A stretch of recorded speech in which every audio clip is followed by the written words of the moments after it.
Yes. Okay, thank you. Thank you for the confirmation. Uh, so, warm welcome to today's session. Today is Saturday. Generally, if you are tuned to our channel on our activities, you might know every Saturday we are trying to organize some kind of discussion which is beyond technology. So, though Infosec Foundation is a foundation where we work on with the cybersecurity professionals, best practices, and other things, but our core philosophy is cybersecurity and any technology behavior is closely linked with human minds. That's why you might have seen in a lot of our events, workshop, we always focus on having some music because music is also closely tuned to our mind. So in that context, so in this COVID 19 outbreak, in these lockdown situations, all of us are depressed, of us are having anxiety and other problems. So we are carefully selecting topics. First one was um, Mind Your Own Mind by Nirali Bhatia. Then second one was Mind Power and Technology by Sudeep Sinha. So today, the third session of the series, third Saturday in the series, we have Pritam Bhattacharya with us. Pritam is a good friend of mine. Once upon a time, we worked together. He is also a IT professional with around 20 odd years kind of experience. He is running his own business in freelancing arena for last 10 odd years. And he is also, similar like Infosec Foundation, he is also running a foundation called Freelance Foundation, who are working closely with all the freelancers across the globe. So today's session is also very interesting. So we are trying to talk about philosophy, business, and many other things. So that I will not definitely describe.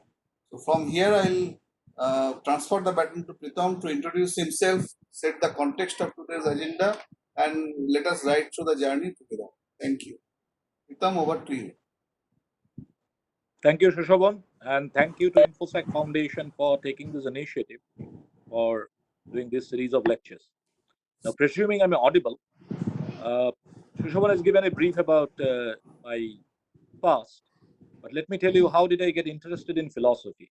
People generally become interested in philosophy by something on which they have no control. That means some kind of a sorrow, depression, etc.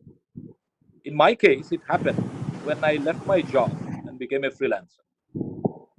So after around 9 years of working as a corporate man with monthly EMI top up insured and other privileges, etc. So when I became a freelancer, I was at a loss. And that made me start uh, thinking about philosophical issues of life. Because when you are happy and all fine, you generally don't think about the brutalities and stark realities of life. Now, in 2008, we had this global credit crisis, which was more a banky matter. It did affect us, but not our daily lives. But after 12 years, we find ourselves into this COVID crisis, which is impacting our lives, possibly our married lives even. Okay. So, having said that, first I will say, or rather, I will argue that whatever business you are in, whether you are an employee, whether you are a self employed person, whether you are a freelancer, whatever, or whether you are a homemaker, a student, you have some business in life. Now, in this business, there will not be a steady state anytime. There will be cycles. Now, this is nothing new. In business, we know there are business cycles. Academicians write treatises on it. What in American lingo called boom and bust cycle. In our career, also it happens. In our businesses, we run. Now, my question today, in very depressing times and probably an apt time, is to ask, what is the nature of this business cycle? First. Second, is there any way to avoid this completely? And third, if yes, then what are the measures available? Now, I'm not cooking this up or I don't have any miracle mantra or formula. What I'm going to share is my own experience, experience of other people, and of these great thinkers of the past who have exclusively thought on these issues, or rather, their whole business was finding out how businesses are impacted by this life cycle, including a catastrophic event like this. So, in summary, I call myself a self anointed philosopher, having no degree or anything in philosophy. So, you have to endure that. But I do, like all of you, undergone each Femine cycle in business, in career, and in something more important, which is called business of life. And I think these series of lectures organized by Infosec Foundation, especially the Saturday ones, probably more focused into the business of life, we say. Shushoban, next slide, please. Now, whenever I say business and philosophy, people ask something like well and water. How can business and philosophy? Business is very hardcore, and philosophy is some mishy-mashy, starry-eyed philosophers. We know the legend of absent-minded philosophers. And let me quote today a very strengthening sentence uttered by one of the greatest philosophers of Western civilization and of the world, Plato. He said that an unexamined life is not worth living. That means, or rather, as a corollary, you can say, an unexamined business is not worth doing. It is our nature that we go on doing our business more like an inertia, day in and day out. We get some kind of habituated to it and consider this thing as some kind of daily routine. And as if after some time we become entitled to it. For example, when I was a government employee, which I believe is one of the greatest bandobast in India of one's life to achieve happiness and everything, what we call in Hindi, life to settle. Yeah, Aram se. Now starts what's Aram se. So I was also a victim of this Aram se model when I was very young. Now, if you observe your own life, honestly, and other lives, like private lives, what is public, you'll observe everybody, every organism, everything in this world, people are searching for happiness. Everything we do, we are actually doing with an intention of happiness. Even someone who does all kinds of fraudulent activities, or people who go to jail, big corporate leaders, big sportsmen like Lance Armstrong, or in our country recently, Yes Bank chairman, all these people, everywhere, universally, I don't think we will say they do this to go to jail. That means and jail, I think, is not designed place for happiness. So we are actually seeking happiness in all our businesses. And then Plato says, if you are seeking happiness, then examine your life or your business. And from there comes the word philosophy in Greek. Philo means happiness, and sophos means wisdom. And both these words combined means philosophy. So we can translate this as wisdom, the knowledge, the practice of happiness. And that is exactly what we want to be. Even though times are dire, and we are definitely not happy. There are huge concerns what's uncertainties ahead. It is possible we shall survive this pandemic, and which we will, but we have a concern what will happen next, uncertainty, what will happen to our business, what will happen to us. And we are fortunate in India, this question doesn't arise so quickly. What will happen to my marriage? As I hear from my friends, colleagues world over, this is also a big question, which is hitting at the relationship between people. Now, one can be very good in business, one's business, whether it's an IT business, whether it's a manufacturing business, or whatever kind of business one is involved. But this does not automatically transfer into the knowledge as how do I conduct my life.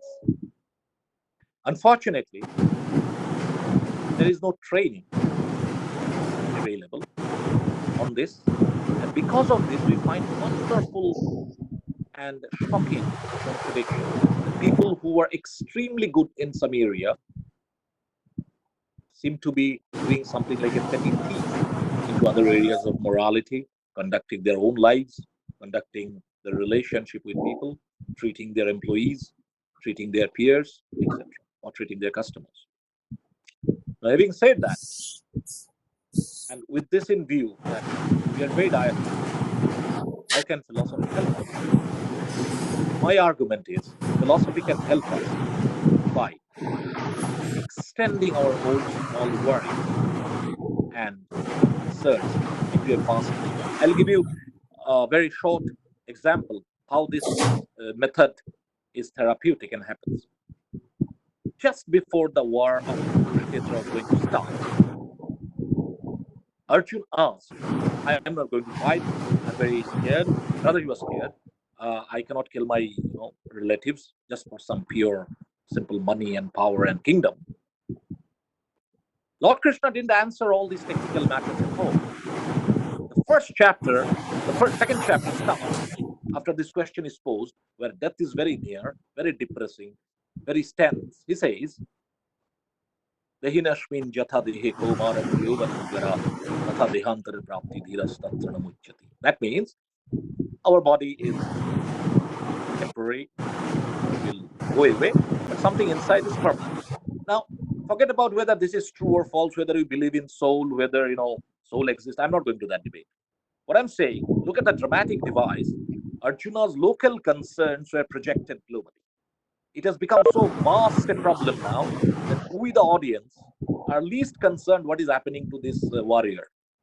We are completely hypnotized into a very large canvas, the very fundamental and profound problems. So this is one of the devices of philosophy where it projects our small problem into a vast canvas. So this is hypnotherapeutics. It will immediately lighten your system, lighten your body. And that is what is training your mind or training the habit of the mind. So uh, now a very natural question arises. How do I train my mind? So next slide, I'm going to give little indication as how we can actually train our mind by examining our business. We generally don't do this, but this is the human nature that we go by an inertia as I was talking. We get too much enmeshed into the technicalities, and every subject has so much technicalities, complex allays, bilays, that unless and until we restrain ourselves, we may either go cynical, we might think, oh, this is too complex, this is too competitive, this is too troublesome, life is like that, life is not fair, everybody is a cheat, oh, corrupt, oh, nonsense, very bad. This is one way. And that's why you see many people become cynical, extremely cynical, and they don't remain grateful. What do I mean by grateful? This I learned being a freelancer. While I was working, I used to find a kind of an entitlement that, oh, my salary is going to come anyway. This is some kind of a right. It will come. Monthly ATM top up will happen. And those who have worked for long must have felt that, yes, sometimes a feeling comes like this, that this is my entitlement, this is my right. But it is not so. We must be grateful. Everybody might have seen that there is something called in India called boni. You go to an auto, you are the first passenger, giving the money, he offers it to some God's image. I think it is not mere superstition or God believing or some religiosity. No, this is much deeper.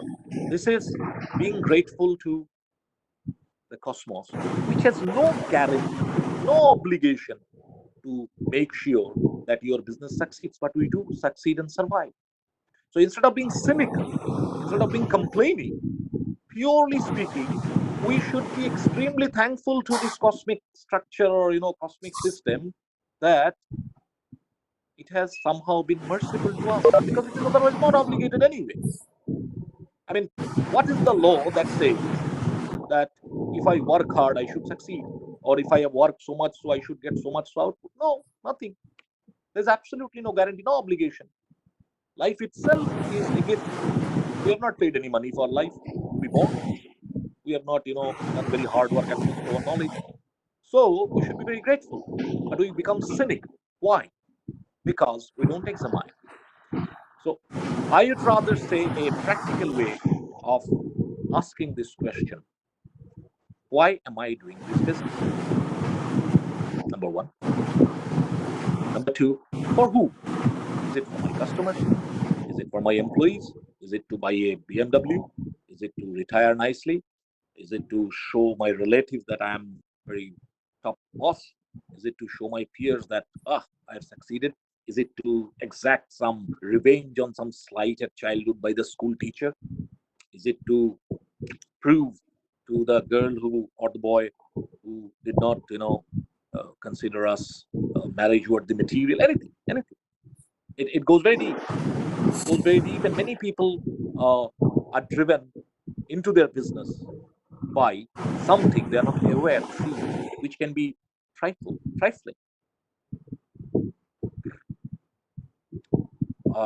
Give an example how this can happen. Those who have heard about Kautilya Shastra, great Indian Prime Minister and political thinker, Chanakya, he was once humiliated by the king. Unfortunately for the king, the man was a very different man, extremely different man, extraordinary man. And this became his lifelong policy to finish off this dynasty. So a humiliation to a person of caliber wiped out an empire. And Kotler has written that actually this was his slight by the king that made him do all these things. Okay. So we must ask why. Second is for who. Now, for whom, in Indian context, if you are an entrepreneur, if you're a self-employed person, especially, and to some extent it's salaried people also, for whom you are doing. Is it for your progenies, your children, your biological children? Are you doing that for them? Then comes the question of succession. We shall take it later. That this is also an aspect of making you happy through business. If you plan this and think about this. Then we come to boundary conditions. Being a mortal person, we shall die. We have got a limited time in this planet. Everything we plan must have a kind of a duration into it. But if you observe some people, they plan their life without any duration, as if they are going to live forever. There is no sense of mortality. And since there is no sense of mortality, there is a problem in morality. And because they consider that it is a infinitely long arrow. That's why you see generally some people, some speakers say, motivating speakers say a very deep untruth and mislead people by telling sky's the limit and all kinds of placebos. They do not work. Life is no way obligated to listen to your placebos. So we must be emotionally decoupled and observe very objectively why we are doing this business, for whom we are doing it, and of course, considering our mortality and boundary conditions, how we are going to conduct it. So this does not need any PhD in philosophy. This doesn't need any PhD in anything. What it essentially needs is an awareness that let me give this time for my business. And this is not working on the business, it's working on yourself. And what will happen to that, I shall tell you at the very end.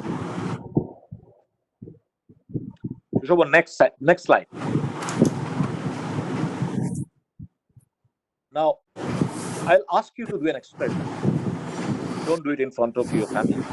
Okay?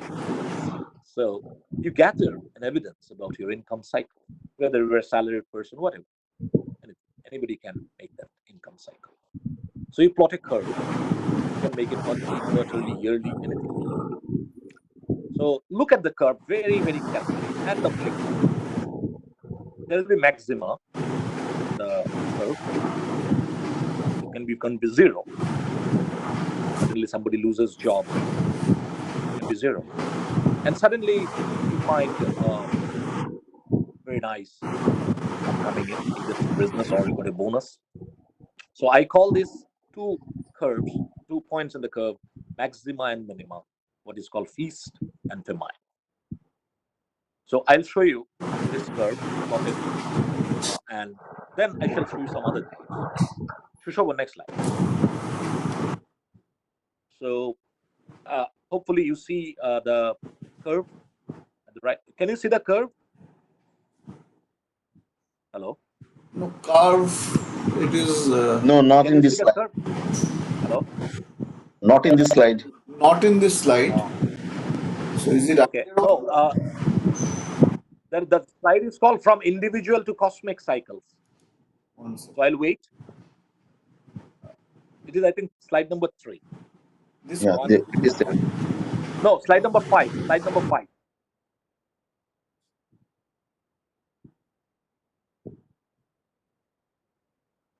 This is important. I think this is the slide. Slide number 5. No, this one. Only one slide with picture. No, that's what is projected now. Okay. Individual to So now cosmic the slide. cycles. Yeah, okay, fine. Thank you. Thank you, Sushoma. Now, I would request you to observe the curve income time plot at the right of the slide of the picture. This is my own income, and I plotted once. It was plotted thankfully by my son. I told him to plot it because I don't know this plotting by. So what we see, the red point is peak income, which is feast must-be cycle, and the minima is the lowest point over a period, and there is a threshold income between this, which is more kind of a root mean square of this all that. Okay. Now, I think you will agree with me that everybody, every income or revenue or whatever parameter you take valuable, in this case we shall take business revenue or business income, will be having a more or less same slide. The more extend over time, it will look similar. More and more, it will converge in the same way. Now, if you now go see left, the first cycle is the movement of a stock in New York Stock Exchange over, I think, 20 years. The below is the solar radiation around almost 100 years. And the below is the temperature variation of Earth for almost 250 million years. So, from our own individual cycle, as a funny individual in this cosmos, we go to a stock cycle, we see a solar cycle, and we see a cosmic cycle. What you observe, all these cycles have a commonality. So, the feast and famine cycles that we observe in our life, or those depressed moments most of the time, it is a cosmic part of the cosmic cycle. We are not alone. It is not that my neighbor is not having this. So there is no question of being jealous or depressed or thinking, oh, the universe has been so unfair to me. No. It is only question is how things are overlapping. So this must give us a kind of a solace that nothing extremely bad or extremely good is happening with us. No. We are part of a vast cosmic cycle where things are happening almost in the same way. That's why there is a saying in various cultures. In Bengali, we say, "Ja ache bhande tai ache brahmande." Brahmanda means cosmos, and bhanda means your own body. It says what is inside your body is actually a macro reflection of what is happening in cosmos. In other words, the processes that are happening within you is actually a microscopic reflection of the broader picture. So there is no question thinking that, oh, my life is, I am the person who is being slotted for some special punishment. No. So I'm going back again that one of the consolations of this examination of one's life very deeply and connectedly is this, that your individual problem gets projected into a vast canvas, and that immediately gives you freedom. Immediately, you actually compose yourself and find great freedom. This was called by a Roman philosopher, Boethius. He wrote actually a book on this. The name of the book is Consolations of Philosophy.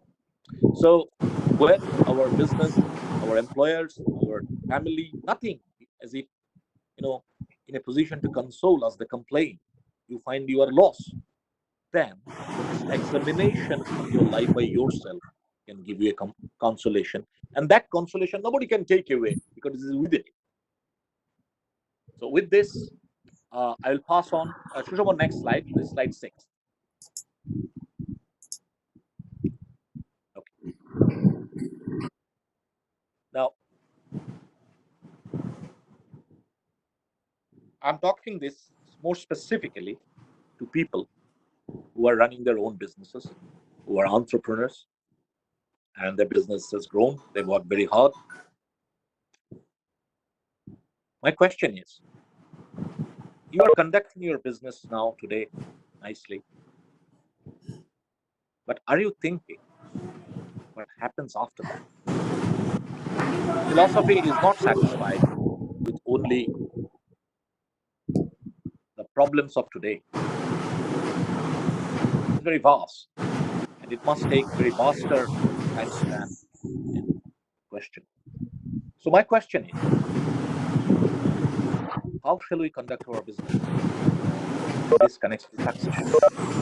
I know two businesses. The founder has quit.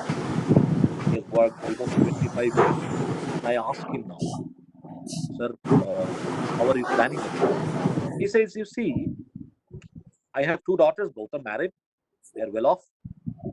After some time, I'll sell this business and relax. And I said, if that is so, then what was the point working so hard by your own admission for so long? You could have done this long back. The result would have been same. Tragedy. In my hometown, in 1985, two young men started catering business. This was very new. I mean, catering at that time was a little bit of considered little bit. Uh, Society was not 1985, 86. Society was not yet accustomed to this. They used to think this is some kind of an upstart thing. Okay. So they continued this business for 30 years, and this has been extremely successful. I've been customer to them. When I asked, what's the future of the business? He says, "Oh, my wife will retire. She will get a pension. I will sell this off. I'll stop this." I said, "Why do you stop this?" He says, "No, no, nobody else can, deliver this kind of quality and everything. So I don't want to have a bad name to myself. So I'll close it." So I said, "Then what is the point of working so hard? You could have easily got a job somewhere and worked and got a retirement. You could have done that. Why did you spend so much sleepless nights?" So this is also not thinking about the business in a vaster. It is only thinking about in a very self-serving way, as if the business was done to satisfy only us. Now, one can very well argue that, see, Mr. Philosopher, why are you arguing this? This man has the freedom to do whatever he likes. Yes, true. But as I said in the beginning, that the universe or the order or the law or everything, the broader thing, has no obligation to make you successful. And that is the reason why we observe that people say that some 90% businesses fail, startups fail. So the odds are so high. So you should be very grateful that you are being actually specially favored, whether you call it God, whether you call it system, whether you call it, whatever. So since you are a beneficiary of a mercy, why you don't share it, or why don't you take steps so that this moves on and helps you? So it is a very self-serving trend. So this is also should have on slide 7. Sorry, slide 7.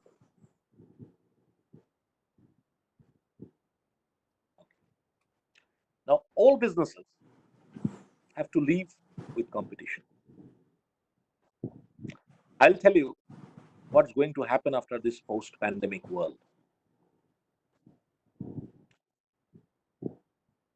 This post-pandemic world will have lots of people, extremely talented people, who will be working from home because companies will find out that this system also works, and if it can do the balancing between, not in all areas, some areas, balancing between time, cost, and productivity, they will adopt it.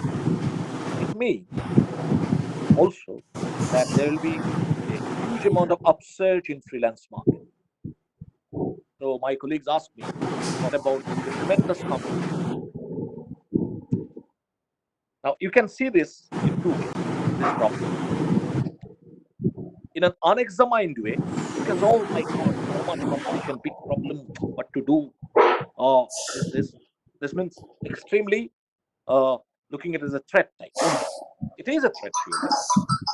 But looking at the other angle, there's a tremendous amount of opportunity also. How? First, actually competition happens between businesses. People do not compete. People always collaborate. I mean, when two countries fight, you can see that it is unlikely that all the people of each country are actually fighting. No. So competition will happen, but there are also avenues of collaboration remaining. And this collaboration can only happen, or you can have the possibility of this collaboration if you change this habit of mind. Oh my God, so many people are coming in. Ah, now there will be tremendous disruption, this, that, this. I'm not saying that this will not happen. This will happen. I mean, there is no point, going away from the facts of life by telling, oh, every hunky dory, everything is fine, wonderful, all is well. No, no such nonsense. Question is, are we at peace of mind and calm enough to look ঠিক আছে what আমাকে kind of বললাম আমি 24 minute collaborative 35 minute বাদে forces call are coming? করছে Let me তো give an দিয়ে example. দিলাম ওয়েবিনার এখন শেষ করে নিই We কথা foresee that after these extremely talented people will come, they will work as a freelancer, and those talents who you had never even thought of, going to, even approach, will now be approachable because of this new model of work itself. So, with all kinds of competition in business, very severe, there are also ways to collaboration. We should not forget that. We should not think that we are actually only competing. People do not compete in business. Businesses compete. People collaborate. Otherwise, how come employees of one business can go to another business and work? So it is, if we look deeply into business, what fashionably called philosophy, we see businesses compete. People do not. Should we on slide 8? Now, this is something I would like to request all of you who are actually running a business or who own a business owners more specifically. Are you planning for succession? Now, if you say no, we are not planning, then again, it is going to an inertia. It will go in a randomized way. It will take the way it takes. But if you are having a business, are you planning for succession? Now, this is very, very important thing because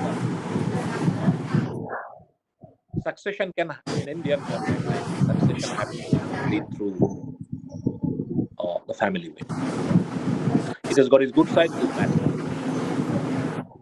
Now, I'm not asking that the business should go this way. I'm not a succession planner, but I'll give you a hilarious story.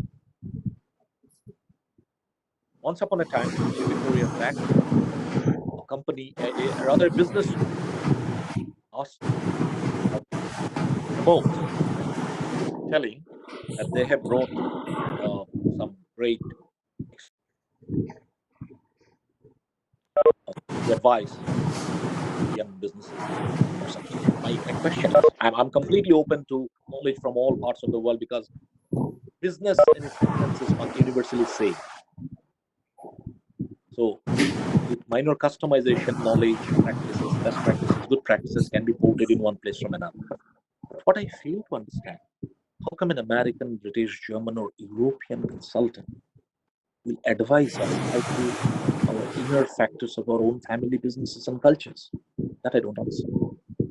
He can very well advise us on the tax issues or investment issues, but technology issues or whatever. But how come they can advise us on something which is a heart of succession, cultural issue? So again, if you are a business owner, or if you are going to be a business owner, or if you are advising a business or whatever it is, succession is critical. Otherwise, if you do not plan your succession properly, and why, and let me explain why succession planning doesn't become proper. It is not easy. I mean, don't think that people don't do this just like that. No, there are very fundamental deep problems. First is the sense of immortality, as I mentioned. The founder thinks he's going to be immortal. He's never going to go. Okay. Second, ego. He thinks nobody can do it best than themselves, even though times have changed. So this is attached to moha. This is moha. That, oh, since I have built this up, nothing can change. It is exactly the same like this. Normally, psychologically, it's the same equivalent of this mother-in-law, daughter-in-law problem, where son is in between in India. Because the mother thinks, I have seen this boy so small, I have brought him up, I have built him up. Now, how can the other person understand him better than me, or even claim to understand him better than me? Same the founder thinks. And this psychology can only explain the problem in Infosys boardroom. Coming of Mr. Vishal Sikka, the old guards not happy. Patriarch Mr. Murthy went ballistic. And finally, after lots of maneuvers, Mr. Sikka, somebody says he resigned. I believe he was kicked out. And then another old guard was put in. So this is also a kind of a moha. First, sense of immortality. Second, moha. I built it. I know it best. Who can else? But times have changed. Third is more specific to India. Bloodline. My son, my daughter inherit businesses like a monarchy. So this is a default condition. But I believe many business owners have ruined their businesses and their lives and their whole achievements by having a bad decision on this. One of the solutions the Western world has done on this model is, of course, disconnecting management and ownership. Okay, you are an owner, you have your say, but management capabilities. So, very briefly speaking, you can this disconnection between ownership and management. Just because you are the owner's daughter, generally speaking, you cannot be considered to be doing a good manager. Slide 9.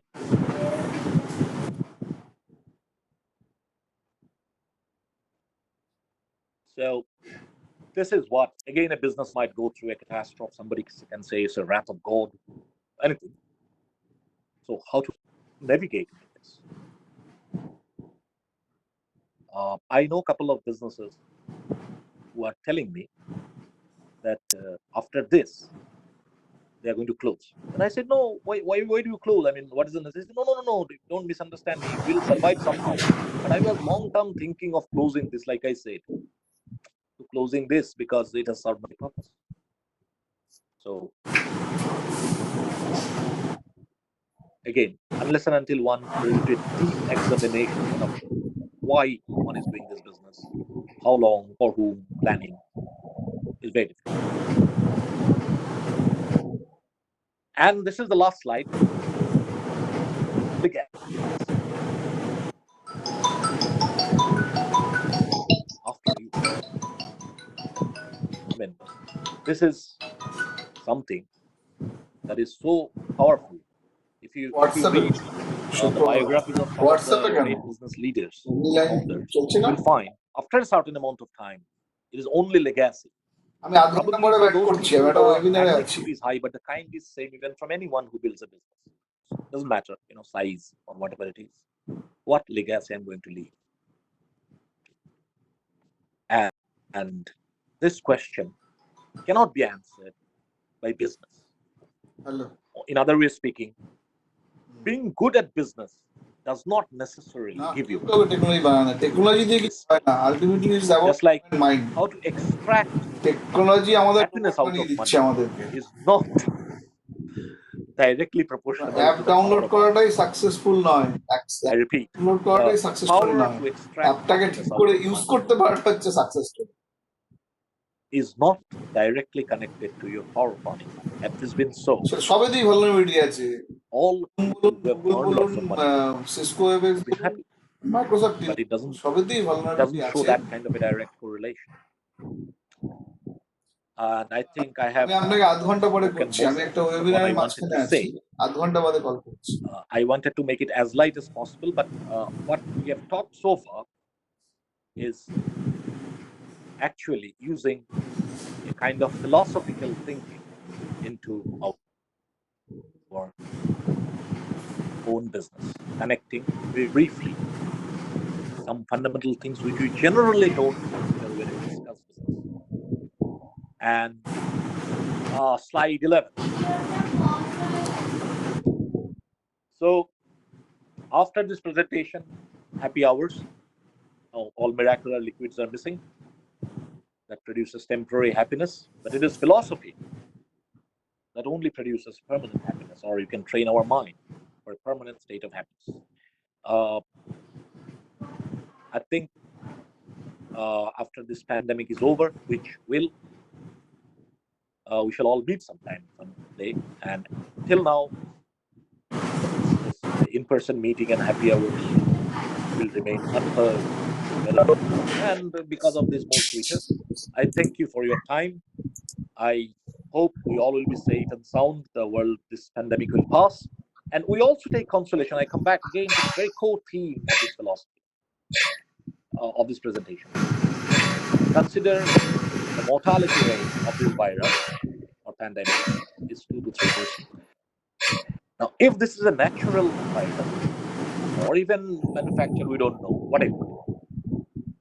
I mean, what is the guarantee that the nature would have rolled the dice with a mortality of 70%? What could have been? Nothing.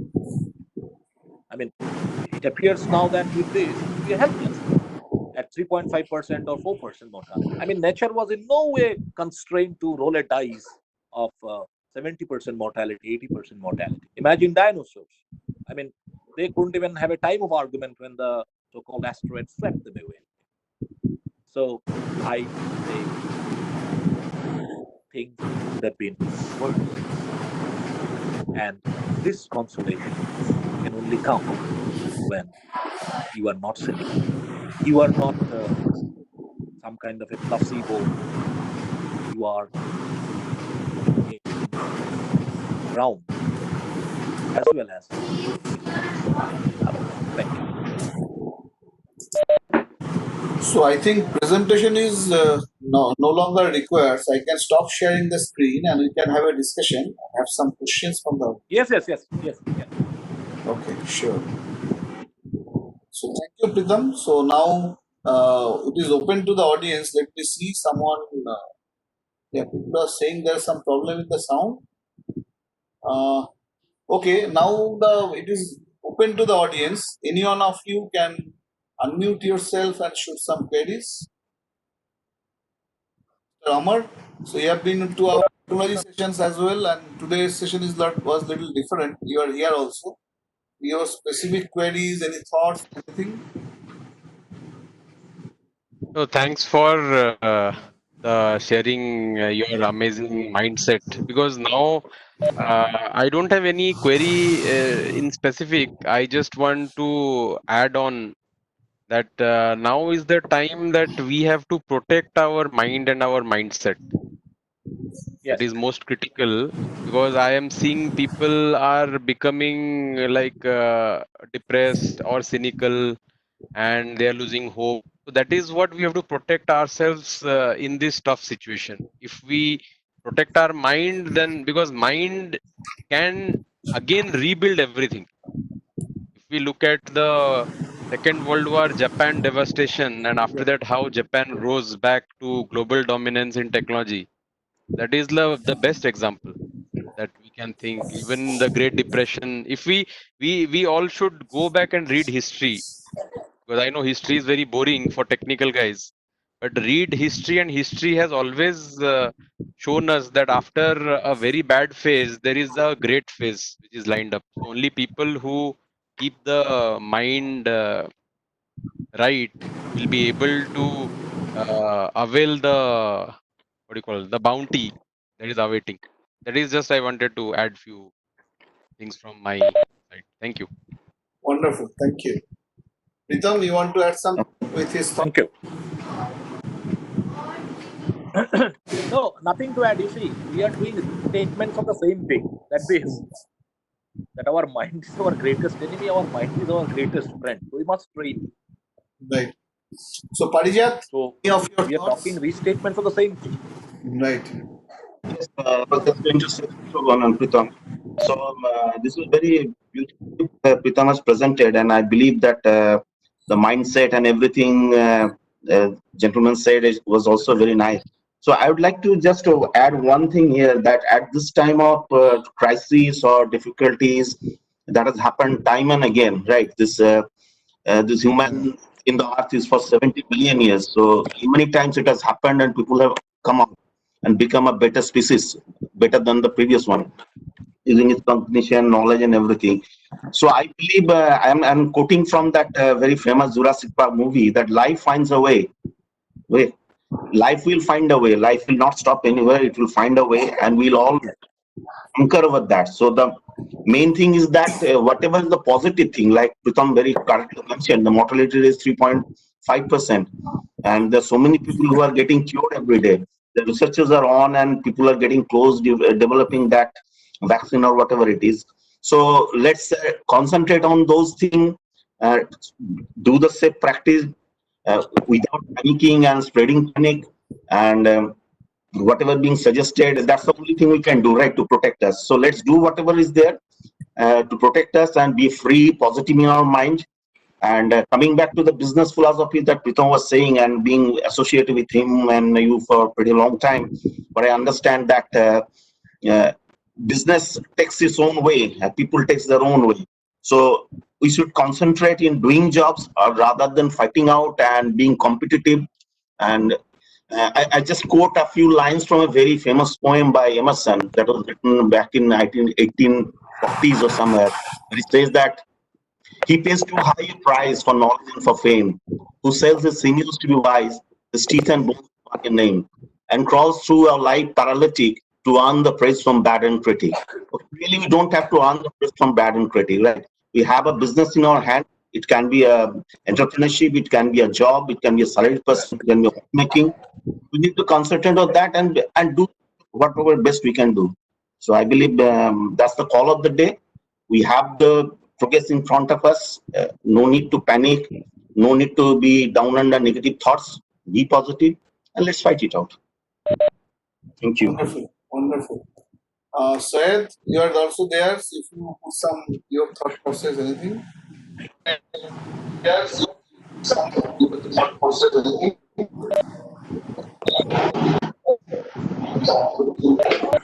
Syed, are you there?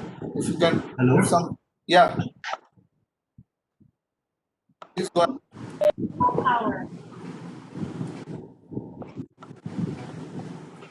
Hello. Pritam has explained everything. Oh, so you do not want to add anything? Wonderful. No, no, no. Okay, so Wonderful, Pritam.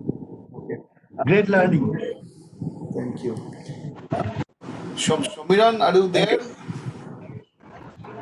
If you can, if you have any queries or if you want to put some points,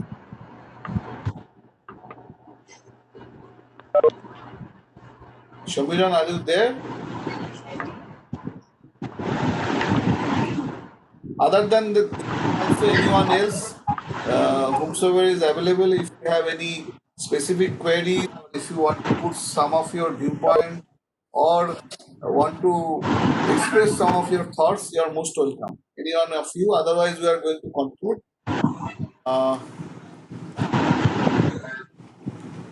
Anyone, Mr. Iftikhar, if you want to put some points, some of your thoughts.